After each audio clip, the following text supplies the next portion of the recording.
Well, hello again. I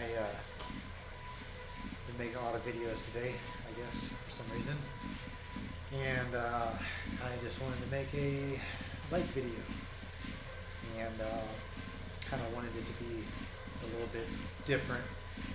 I wanted to kind of do a review over a few bikes that I think are kind of interesting. It's kind of weird how it happens. How you have one bike and you're like, oh man, like this is the best bike I've ever had, and then you get another bike and you're like, oh, I kind of like this bike too.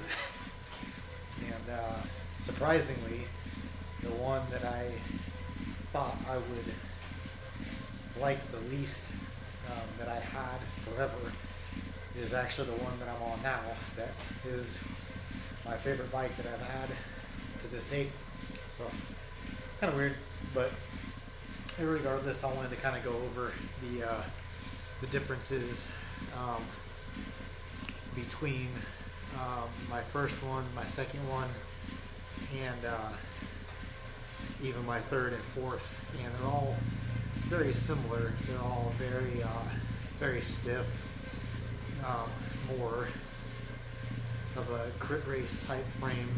They're all the same. So, my first bike was the SL7 Specialized. It was a what was it? A comp model, and great bike. I mean, it was my first road bike I ever had, and of course, a lot of people are going to say that's kind of a nice bike for your first bike. Well, it just happened to be what I found when I was looking for my size, which is a 52, and a little did I know that was probably the hardest frame to find in the world at the time, going through all like the COVID recession stuff. So irregardless, had the CLX 64 wheels, had the Easton bars. Couldn't find the Aeroflies at the time, so I had Easton bars, and that bike was awesome. That bike still to this date was probably the bike that I could put down the most power as far as numbers wise. A little after that, after I got more progressed into having better technique and stuff like that, I was faster, but my numbers really didn't go up that much as far as sprint wise. So, take it or leave it for what it's worth. SL7, awesome bike. I'm really partial to Specialized. After riding those and having a different bike, they just feel so solid. Dude, I don't know what they do. I don't know if it's because of Q quality control or whatever, but Specialized bikes they're just solid bikes.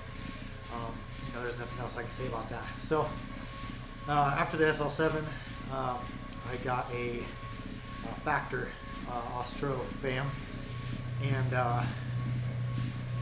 I did a review when I got it as far as like what the differences were at that time versus SL7 versus the Factor.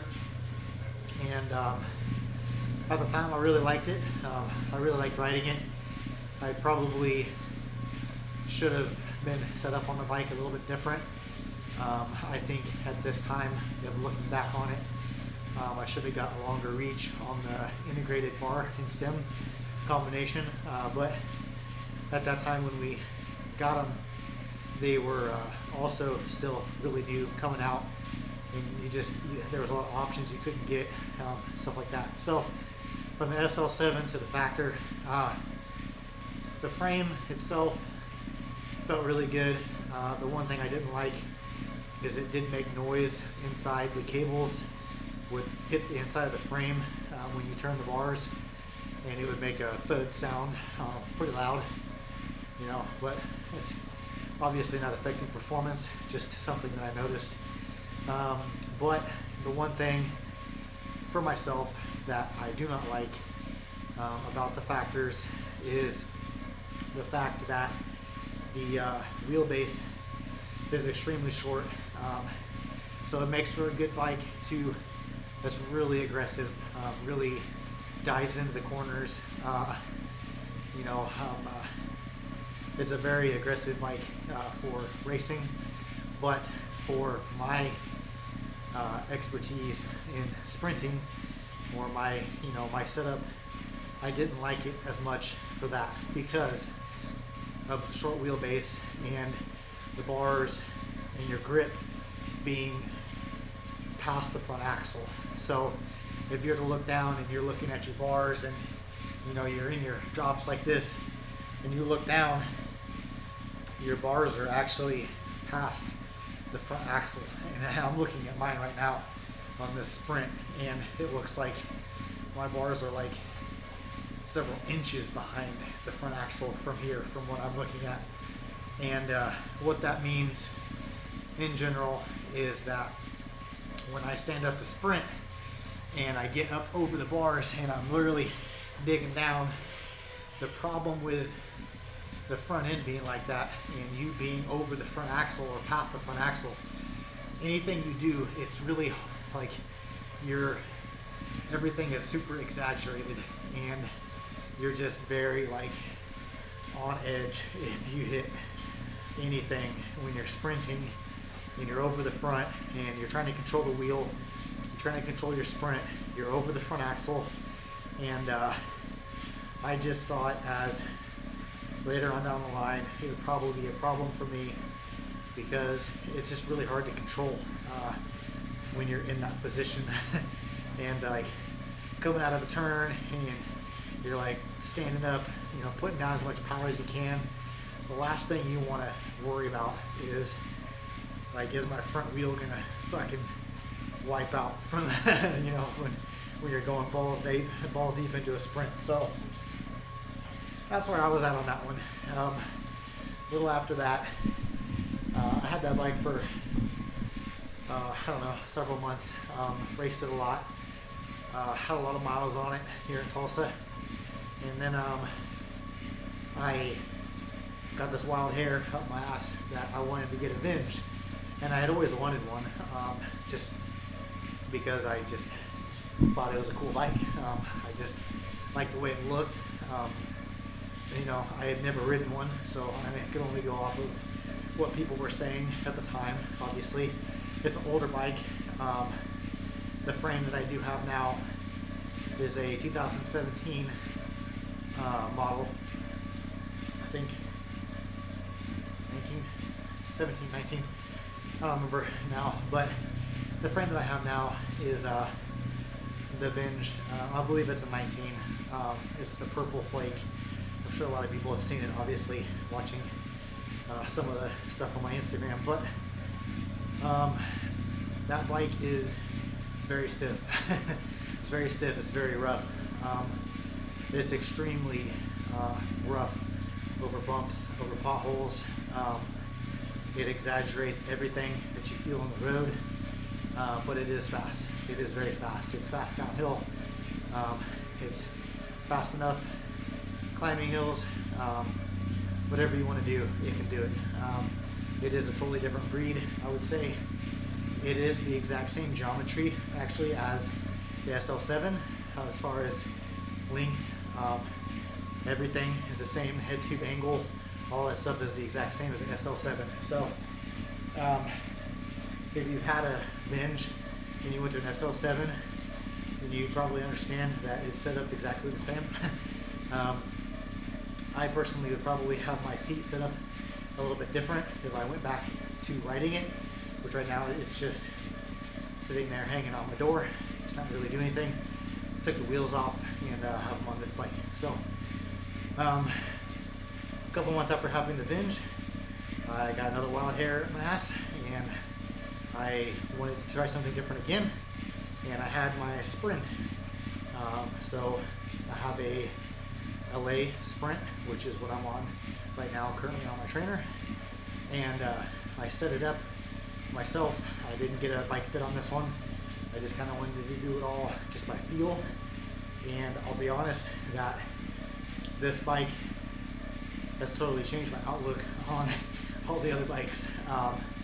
Not because of it being a metal bike, but just because of me setting it up how I wanted it. I run 170 cranks, so I don't run extremely short cranks. I don't run long cranks. 170 right in the middle. I do have a little bit longer legs than Corso, I would say. So, but also this bike is a 54. My other bikes are 52s, and I'm running a little bit longer stem on this one than I am on my Venge. But then again, I don't really think that I'm set up on my Venge the way that I should be. So there's that. But all in all, I've had these 4 bikes. I've ridden a shitload of miles on all of them, and I'll tell you that this older frame 54 aluminum bike feels, I mean, it feels the best. If you've ever had a bike where you feel like you're sitting in the bike, where you feel like you're comfortable on it, where you feel like you can sprint on it, you can feel like you can do all that sort of stuff on this bike. And so there's that, a little bit of information over this 07 versus the Factor versus the Venge versus the Allez Sprint. Happy to do a video about each one of them more into detail, or if anyone has any questions about it, or maybe find out what bike is best for you. I don't know. So it just takes a lot of feeling around, I guess, once you get to riding a lot of miles, once you get to know what you actually like a little bit more, as far as like how you want to sit on a bike or feel on a bike, what you're using the bike for, you know, all those sort of things. So again, I hope that helps anybody that's kind of on the fence this next year, next season, coming up and saying, hey man, maybe I want to try a new bike, maybe I want to get a little experience in some of the other bikes and how they feel. You know, you might be surprised, but for me, probably sticking with Specialized. I think I am going to build one more Factor, just because I have an overseas connection that wants to send me a basically a China Factor frame, and I've kind of put out some feelers on it and seeing if people want me to build it. Basically, I reached out to them and they said they'd be willing to send me a frame for me to build up and see how it reacts compared to the actual Factor that I had from the factory. You know, and I'd like to experience that for myself. And of course, give 100% quality, good feedback and everything about it. So, yeah, I hope that helps anybody that's kind of in that gray area. You know, hit me up, drop a comment below, whatever, and see if I can help you guys out finding a bike frame that's good for you. We'll see ya.